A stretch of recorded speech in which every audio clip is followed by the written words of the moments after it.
Le calvaire de Valérie Bacot a duré 24 ans. Depuis son enfance, Valérie subit violences physiques et viols. Daniel Paulette a d'abord été l'amant de sa mère avant de devenir son mari et le père de leurs 4 enfants. Valérie raconte son enfer dans Tout le monde le savait, un livre paru chez Fayard en mai 2021. Personne n'a jamais pensé à moi. Je n'étais qu'une petite fille frêle et docile dont chacun pouvait se servir comme il l'entendait.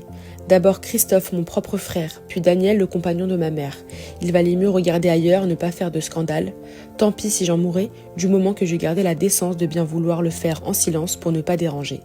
Pendant plus de 2 décennies, il l'a emprisonnée dans un enfer quotidien, il l'a frappée, l'a violée et l'a prostituée, tout en menaçant sa vie et celle de ses enfants. Le 13 mars 2016, tout bascule. Valérie est à nouveau forcée à se prostituer, mais cette fois, elle résiste. Daniel Paulette, son tortionnaire, la menace de représailles si elle refuse. Alors qu'il s'apprête à partir, Valérie saisit une arme et lui tire une balle dans la nuque. Le corps de Daniel Paulette ne sera retrouvé qu'en octobre 2017, soit 1 an et demi après les faits. J'ai mis un terme à la vie d'un homme et cela me hante, me poursuit sans arrêt, sans me laisser aucun répit. Les circonstances ont fait de moi une criminelle. Cela n'aurait pas dû arriver. Je voulais seulement me protéger ma vie et celle de mes enfants. Il est tout à fait normal que je sois jugée pour ce que j'ai fait. Je m'en remets à la justice de mon pays.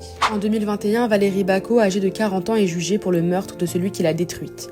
Des centaines de milliers de personnes se mobilisent en ligne pour soutenir cette femme dans un élan de solidarité sans précédent via la pétition Liberté pour Valérie Bacot qui recueille plus de 700 000 signatures. Durant son procès, elle encourt la réclusion criminelle à perpétuité, mais la Cour, après avoir pris en compte les violences extrêmes qu'elle a subies, rend un verdict de clémence. Le 25 juin 2021, elle est condamnée à 4 ans de prison, dont 3 avec sursis, et à une obligation de soins. Elle ne retournera donc pas en prison, ayant déjà purgé une partie de sa détention préventive.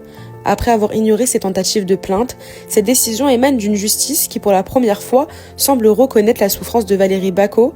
Elle ressort libre du tribunal, une petite lueur d'espoir dans un parcours marécageux de douleur et de lutte.